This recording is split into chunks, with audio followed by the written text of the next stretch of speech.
কেমন আছো তোমরা সবাই? আশা করছি সবাই খুব ভালো আছো, সুস্থ আছো। আমরাও খুব ভালো আছি।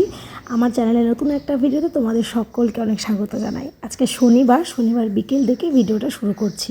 ওই যে দেখেছো ব্যাগে পিট ব্যাগ নিয়ে রেডি। এই পুতুলটা থেকে একটু তুলো বের করে নিল, তার কারণ পুতুলটা না আজকে ভাবছি ফেলে দেবো, অনেকটাই ছিঁড়ে গেছে। এর আগেও একটু ছিঁড়েছিল, সেলাই করে আমরা চালাচ্ছিলাম, তো এখন আর যে পরিমাণ ছিঁড়েছিল চালানো যেত না, তাই পুতুলটা যাওয়ার সময় একটা জায়গায় ফেলে এসেছি। আর এই যে মেয়ে করছিল সুইমিং, তো পুলে আজকাল জাম্প করেই নামছে, তো সেটাই তোমাদের সঙ্গে শেয়ার করলাম আর কি। মোটামুটি 1.5 ঘন্টা ওদের ট্রেনিং চলে। আগে যখন ছোটো পুলে ছিল তখন ওই 45 মিনিট করে চলতো, আর এখন বড় পুলে ওই 1.5 ঘন্টা, মানে ডাবল বলতে পারো, ওদের ট্রেনিং চলে। তো আজকে এত পরিমাণ ওদেরকে প্র্যাকটিস করিয়েছে। মেয়ে তো মানে জল থেকে উঠে হাঁপাচ্ছিল, বলছে মা আজকে আমি খুব টায়ার্ড, এইরকম যদি প্রতিদিন করাই তাহলে তো আমি আরও রোগা হয়ে যাব, এইসব বলছিল আর কি। তো আমরা ওর কথা শুনছিলাম, শুনে হাসাহাসি করছিলাম। তো তারপরে চলো আজকে আর বাড়ি যাব না বা কোনো কাজও করব না, আজকে যাব একটু ঘুরতে। অনেক দিন না শুধু ঘোরা হয়নি, তো সেই জন্য আজকে দেখো চলে এসেছি পিআরএম সেন্ট্রাল পয়েন্ট বা সেন্ট্রাল মল যেটা বলো, আমাদের মালদায় এটা উদ্বোধন হয়েছে আজ থেকে প্রায় 1.5 বছর। তবে আমাদের আর সময় হয়ে ওঠেনি। দেখো ঢুকতে শুরুতে খুব সুন্দর একটা বজরংবলীর মন্দিরও আছে। পুরো মানে কি বলবো, পুরো মালদাবাসী বোধহয় কেউ বাকি নেই এই জায়গাটা ঘুরতে। আমরা আজ আসবো কাল আসবো করে আসাই হয় না।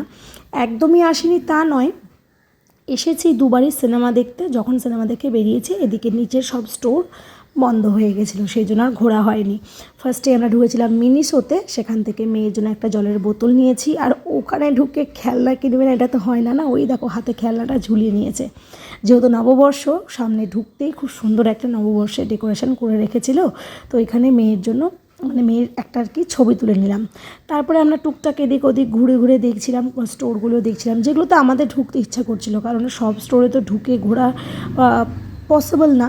সেই জন্য আর কি আমরা ঢুকেছিলাম জুডিওতে। জুডিওর এত কথা শুনি আমি, জুডিওর কালেকশন নাকি চিপ রেটে খুব ভালো পাওয়া যায়, এই সেই ঘুরে দেখলাম। ঠিক আছে মোটামুটি, চিপ রেট তো আমার মনে হলো না, কালেকশানগুলো আছে মোটামুটি ভালোই আছে। তো এই যে আমরা ঘুরে ঘুরে দেখছিলাম, আর মেয়ে না ওপর থেকে এই নিচটা দেখছিল। মা বলছে মা যদি এই লিফটগুলো একবার খুলে পড়ে তাহলে ওপরের লোকগুলো কী করে নামবে। ও তো আর জানে না যে সাইডের সিঁড়িও আছে, এক্সট্রা লিফটও আছে। তো ওই জন্য আর কি ও মন দিয়ে দেখছিল। তো তারপরে আমরা সোজা চলে এসেছিলাম ফুড কোর্টে। ফুড কোর্টে এসে যা অবস্থা দেখলাম, যা ভিড় দেখলাম, মানে কি বলবো, মাথা খারাপ হয়ে গেল। তো ভাবলাম যে চলো একটু রুফটপটা ঘুরে আসি, ঘুরে এসে তারপরে আবার এই দিকটা দেখবো। রুফটপে এখানে বাচ্চাদের জন্য অনেক রকম অ্যাক্টিভিটি আছে। এই যে যেমন দেখছো এখানে একটা ওয়াটার অ্যাক্টিভিটি আছে, যেখানে ওই হাঁস মতো আছে, ওরা চালাতে পারবে। জাম্পিং ছিল, গাড়ি ছিল, গেমিং সাইট তো একটা আলাদা করে থাকে জানোই। তবে না ওই গেমিং সাইটটায় ঢোকার আর সাহস পাইনি, ওখানে গেলে মেয়েকে আটকানো যেত না, ওই জন্য ওর পাশ দিয়ে খুব তাড়াতাড়ি আমরা সরে এসেছি। যাই হোক, ওখান থেকে সরে এসে মার্কেট 99-এ ঢুকেছিলাম। তো সেইখানে তার পাশের ওয়ালটা দেখো কি সুন্দর সাজিয়েছে, এখানে ডেকোরেশন করেছে পুরোটা, মানে ওই হ্যান্ড প্রিন্ট করা, ভীষণ সুন্দর, হাতে আঁকা, এত সুন্দর লাগছিল দেখতে। তো মেয়েকে বললাম তুই একটু দাঁড়া, তোর একটা ছবি তুলে দিয়ে। আর ও কি আর স্থির হয়ে দাঁড়ায়। যাই হোক চলো এখান থেকে বেরোবো। তোমাদের তো বলেছিলাম যে ফুড কোর্টে ঢুকেছিলাম খাওয়ার জন্য। আমরা ভেবেছিলাম ডিনারটা আজকে এখান থেকেই সেরে যাব। তো যা ভিড়, আর হচ্ছে তোমার যে যে জায়গাতেই যাচ্ছি খাবারের জন্য, সেখানে বলছে মোটামুটি 45 মিনিট একটা ওয়েটিং টাইম আছে। তাই বললাম 45 মিনিট শুধু শুধু এখানে বসে থেকে লাভ নেই, চলো আমাদের এখান থেকে 15 মিনিট লাগবে, সোজা যাই ওল্ড গ্যালারিতে, যেখানে আমরা সারা বছর খেয়ে আসি, মানে যখন যখন বাইরে খাবার খেতে ইচ্ছে করে আর কি, ডিনারটা সারতে ইচ্ছে করে। তো সেই জন্য আমরা ওল্ড গ্যালারিতেই চলে এসেছি, যেখানকার ফুডের কোয়ালিটি, কোয়ান্টিটি, সার্ভিস কোনো কিছু নিয়ে আমাদের কোনো ডাউট নেই। আর এক্সট্রা পাওনা যেটা হাজব্যান্ডের জন্য ভালো হয়েছে, ওই যে সামনে দেখতে পাচ্ছ আইপিএল চলছে, আর কি চাই। তো সেই জন্য আর কি এখানে বসে বসেই আমরা খেলাও দেখছিলাম, ফুড অর্ডারও করে দিয়েছিলাম আমরা। তো খাবারের জন্য অপেক্ষা করছি, কারণ আমাদের 3 জনেরই পেয়েছে ভীষণ খিদে। আমি আর মেয়ে ফার্স্টে ফ্রেশ হয়ে এসেছি, তোমার হচ্ছে হাতটা ধুলো ভালো করে ধুয়ে এসেছি, তারপরে হাজব্যান্ড গেল ফ্রেশ হতে। আর ততক্ষণে এই দেখো আমাদের স্টার্টারও চলে এসেছে। স্টার্টারে একটা চিকেনেরই আইটেম নিয়েছিলাম, নামটা এই মুহূর্তে মনে পড়ছে না। তো যাই হোক, খাবার দেখে আমরা 3 জনে একদম ঝাঁপিয়ে পড়েছিলাম। তা বুঝতেই পারছো, একে তো আমরা লাঞ্চ করেছিলাম খুব তাড়াতাড়ি আজকে, তারপরে মেয়ে গেছিলো সুইমিংয়ে, এখন মোটামুটি ওই 9:30 বাজে।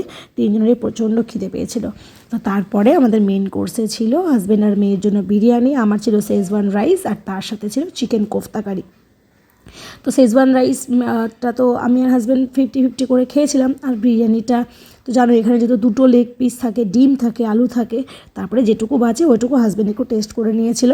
তো চলো, সুন্দর ঘোরা, খাওয়া দাওয়া সব কিছু আমাদের হয়েছে। খুব ভালো কাটলো আজকের সন্ধেটা। দিন ওই বেলাটাও খুব ভালো কেটেছিল, যদিও ভিডিও করে তোমাদের সঙ্গে শেয়ার করা হয়নি। তো চলো, আজকের এই ভিডিওটা তাহলে এই পর্যন্ত রাখছি। খুব ভালো থেকো তোমরা সবাই। তোমাদের সঙ্গে আবারও দেখা হবে, গল্প হবে খুব তাড়াতাড়ি নতুন কোনো একটা ভিডিওর সঙ্গে। আর হ্যাঁ, যাওয়ার আগে কিন্তু অবশ্যই আমার চ্যানেলটা সাবস্ক্রাইব করে দিও। আর ভিডিওটা কেমন লাগলো সেটা কিন্তু অবশ্যই কমেন্ট বক্সে জানিও। তোমরা সবাই খুব ভালো থেকো। আজকের মতো টাটা।